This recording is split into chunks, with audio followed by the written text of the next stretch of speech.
मेरी फिक्र में मेरा ईमान मुझे कहता है कि जिस जगह पर मस्जिद थी, है और रहेगी, बाबरी मस्जिद है और रहेगी। बाबरी मस्जिद जिंदाबाद, जिंदाबाद, भारत जिंदाबाद, जय हिंद। श्री असदुद्दीन ओवैसी जी। मोहतरम चेयरमैन साहब, आपका बेहद शुक्रिया। मैं इस मोशन की मुखालिफत में खड़ा हुआ हूँ। सर, मैं शुरुआत में हबीब जालिब का एक शेर पढ़ना चाहता हूँ। आप उर्दू जानते हैं और लॉ मिनिस्टर भी उर्दू जानते हैं। हबीब जालिब ने कहा था कि हुक्मरान हो गए कमीने लोग, खाक में मिल गए नगीने लोग, हर मुहिब वतन जलील हुआ, रात का फासला तवील हुआ, आमिरों के गीत जो गाते रहे वही नामो दाद पाते रहे, रहजनों ने रेजनी की थी, रहजनों ने रेजनी की थी, रहबरों ने भी क्या कमी की थी। सर, मैं अभी सुन रहा था हमारे शिंदे ग्रुप के शिवसेना के पार्टी लीडर अपनी तकरीर कह रहे थे।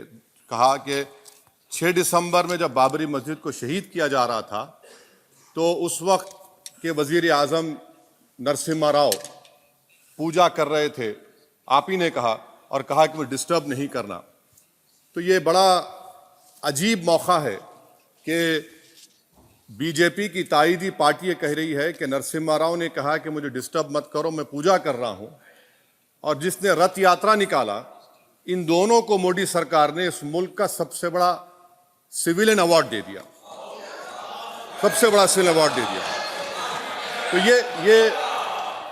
ये बताता है कि इंसाफ जिंदा है या जुल्म को बरकरार रखा जा रहा है। तीसरी बात यह है कि सर, इस ऐवान में सियासी पार्टियां आएंगी, चले जाएंगी। आप आए, मैं आया, हम भी चले जाएंगे। मैं इस जमीन की गिजा बन जाऊंगा, यह ऐवान तो बाकी रहेगा। मगर सर, मैं ताजुब कर रहा हूं कि लोकसभा मुख्तलिफ आवाजों में कैसे बोल सकता है। लोकसभा तो एक ही आवाज में बोलना चाहिए, और लोकसभा भी भारत के संविधान आइन के बेसिक स्ट्रक्चर का ताबे है। और सर, ये इसलिए कह रहा हूं कि 16 दिसंबर को ये ले कर देता हूं। 16 दिसंबर 1992 को इसी लोकसभा ने एक रेजोल्यूशन पास किया था। आप इजाजत दीजिए तो मैं पढ़ता हूं सर। दिस हाउस, अच्छा, ये गुलाम नबी उस वक्त के मिनिस्टर थे, आज नहीं है, उनका नाम नहीं लेना चाह रहा था। This house strongly and unequivocally condemns the desecration and demolition of the Babri Masjid at Ayodhya by and at the instigation of forces represented among others by VHP, RSS and the Bajrang Dal, which has caused communal violence in the country. Such act of vandalism was carried out not only in violation of order of Supreme Court, but amounted to an attack on the secular foundations of our country.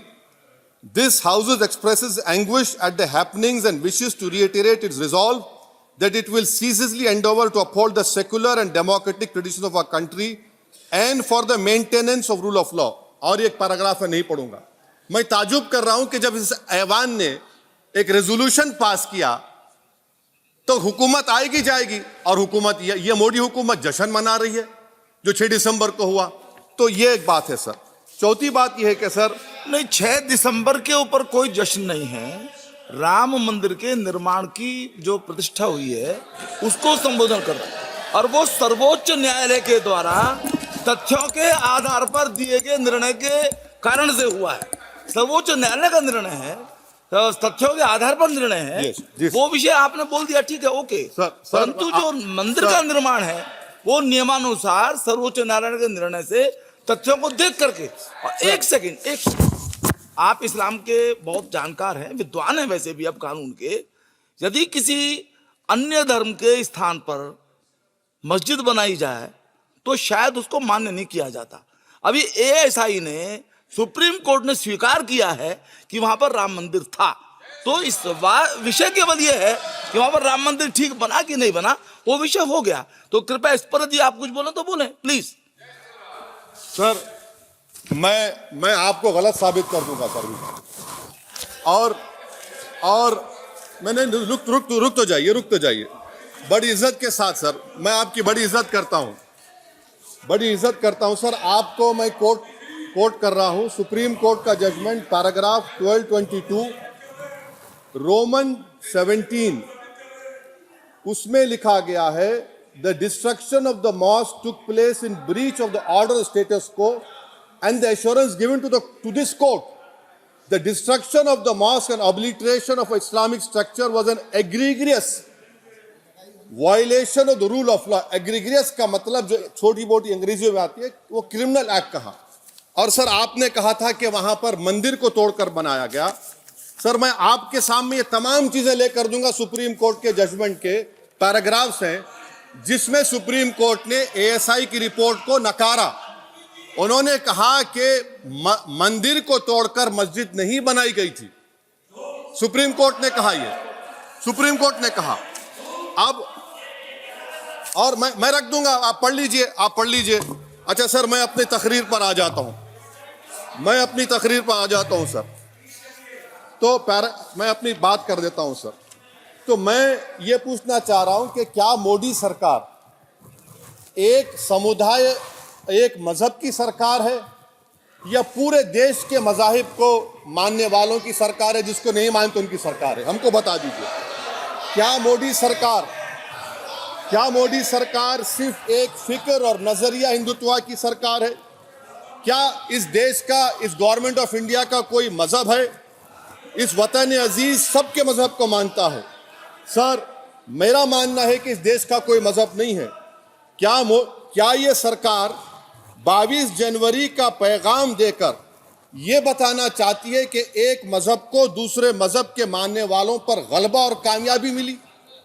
क्या आइन इसकी इजाजत देता है? क्या ये पैगाम आप जब ऐवान से दे रहे हैं तो 17 करोड़ मुसलमानों को आप क्या पैगाम दे रहे हैं? ये मैं आप पर छोड़ता हूं सर। 49 में धोखा हुआ, 86 में धोखा हुआ, 92 में धोखा हुआ, 2019 और 22 में भी इस ऐवान के जरिए हमको धोखा दिया जा रहा है। और अफसोस के साथ कहना पड़ता है सर कि मुस्लिम अक़लियत को हमेशा ये कहा गया कि तुमको भारत के शहरी बरकरार रहने के लिए एक बहुत बड़ी कीमत तुमको चुकानी पड़ेगी, और हम पर इल्जाम लगा दिया गया। सर क्या मैं बाबर का स्पोक्स पर्सन हूं? क्या मैं जिना का स्पोक्स पर्सन हूं? क्या मैं औरंगजेब का स्पोक्स पर्सन हूं? बताइए सर, आखिर मैं कहां तक आप मुझे लेकर जाएंगे? दूसरी बात यह है सर, दूसरी बात यह है कि फिर 6 दिसंबर के बाद देश में फसाद हुआ, नौजवानों को टाडा में डाला गया जो बूढ़े होकर निकले। यकीनन आपकी सरकार नहीं थी, आपकी सरकार नहीं थी। अच्छा बल्कि मैं तो मर्यादा पुरुषोत्तम राम की इज्जत करता हूं, मगर मैं नाथूराम गोडसे से नफरत करता हूं। मेरी नस्लें नफरत करती रहेंगी क्योंकि नाथूराम गोडसे ने उस शख्स को गोली मारी जिसके जबान से आखिरी लफ्ज निकले हे राम। सर छठी बात यह है कि 87 में मलियाना हाशिमपुरा हुआ, 83 में नेल्ली हुआ, 44 में जम्मू में नस्ल कशी हुई, 2022 में हल्दीवानी में कत्ल हुआ। इतने धोखे सबसे बड़े किसको दिए गए? असदुद्दीन ओवैसी को दिए गए। मगर फिर भी मुझसे ही कहा जाता है कि वफादारी को तुम साबित करो अपनी ओवैसी। सर आज भारत के 17 करोड़ मुसलमान अपने आप को अजनबी और एलिनेट महसूस कर रहे हैं। मैं बहुत बड़ी नाइंसाफी होती है सर, ये कोई तारीखी नाइंसाफी को इंसाफ नहीं किया जा रहा है। स्पीकर बल्कि सर, अंग्रेजी में स्पीकर सर केवल एक प्रश्न का जवाब ओवैसी साहब दे दें कि बाबर को वो आक्रमणकारी मानते हैं या नहीं मानते? पुष्पमित्रा संगा को आप क्या मानते हैं? बताओ, पुष्पमित्रा संगा को आप क्या मानते हैं? जम्मू के वो कश्मीर के वो राजा को क्या मानते हैं जिसके पास एक फौज थी मंदिरों को तोड़ने के लिए? आप क्या मानते हैं? यही तो मैं कह रहा हूं कि निशिकांत दुबे 47 में आजादी मिली, असदुद्दीन ओवैसी से बाबर की बात पूछ रहे हैं। तुम गांधी की बात पूछते, तुम बोस की बात पूछते, तुम जलियांवाला बाग की बात पूछते, तुम काला पानी में जो मुसलमान शहीद हो गए उनकी बात पूछते, मगर बाबर की बात पूछी जाती है। तो सर मैं आपको बता रहा था, खामखा डिस्टर्ब किए सर, मुझे मेरा वक्त ले लिए निशिकांत दुबे। सर मैं आपसे कह रहा था, मोदी हुकूमत ये पैगाम दे रही है भारत के मुसलमानों को कि जान बचाना है या इंसाफ चाहते हो।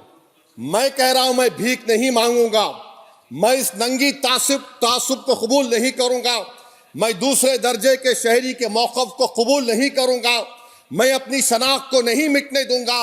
अब मैं झूठी और दिल फरेब बातों पर हरगिज भरोसा नहीं करूंगा। मैं वो काम नहीं करूंगा जो बीजेपी और नाम निहाद सेकुलर पार्टियां चाहती हैं। मैं वो काम करूंगा जो आपको पसंद नहीं है, संविधान के दायरे में रहकर। सर कंक्लूजन में मैं आपको बताना चाहता हूं कि आज इस देश को किसकी जरूरत है। इस देश को अयोध्या में, तारीख शायद नहीं पढ़ते होंगे, मौलाना अमीर अली कौन थे, पुजारी बाबा रामचरण दास कौन थे, अयोध्या के पुजारी थे। दोनों ने मिलकर अंग्रेजों के खिलाफ जंग लड़ी थी और दोनों ने, अंग्रेजों ने इनको गिरफ्तार किया और एक पेड़ पर मौलाना अमीर अली को और पुजारी रामचरण दास को फांसी दे दी गई। देश को इनकी जरूरत है। देश को शंभू प्रसाद, अचन खां, ये राजा देवी बख्श सिंह के फौज में थे, अंग्रेजों से मुकाबला किया, मुसलमान की लाश को जला दिया गया और शंभू प्रसाद को दफना दिया गया। इस देश को यह जरूरत है, देश को बाबा मोदी की जरूरत नहीं है। आज भारत को अयोध्या के मौलाना अमीर अली और रामचरण दास, अचन खान, शंभू खान की जरूरत है। सर मैं अभी सुन रहा था ये नाम निहाद सेकुलर पार्टियों के बयानात को। क्या होता है सर, आप, खत्म कर रहा हूं, क्या होता है सर, जब काजी साहब गवाहों को लेकर दुल्हन के पास जाते कि तुमको निकाह कबूल है, तो दुल्हन शर्मा के खामोश बैठ जाती। तो इनकी खामोशी रजामंदी की अलामत है। जी जी। तो सर मैं खत्म करने से पहले यह बताना चाह रहा हूं कि जब वजीर आजम जवाब देंगे तो क्या वो भारत के 140 करोड़ जनता के लिए जवाब देंगे या फिर सिर्फ हिंदुत्व की फिक्र रखने वालों का जवाब, मैं खत्म कर जवाब देंगे। मैं ये देश, दुनिया, मुसलमान देख रहा है। सर मैं आपको यह भी बताना चाह रहा हूं, आखिर में कंक्लूड कर रहा हूं सर, 1 मिनट चाहिए, 1 मिनट चाहिए सर। सर मेरा मानना यह है कि आज मैं बहैसियत एक भारत के गयूर मुसलमान के, let me stand as a tall Indian Muslim and say that the light of Indian democracy today is at its dimmest today, sir. Sir, in conclusion, मेरी फिक्र में, मेरा ईमान मुझे कहता है कि जिस जगह पर मस्जिद थी, है और रहेगी, बाबरी मस्जिद है और रहेगी, बाबरी मस्जिद जिंदाबाद, जिंदाबाद, भारत जिंदाबाद, जय हिंद। सबको जोड़ने की बात की जाए वो बेहतर है। जी, श्री बीबी पाटिल जी।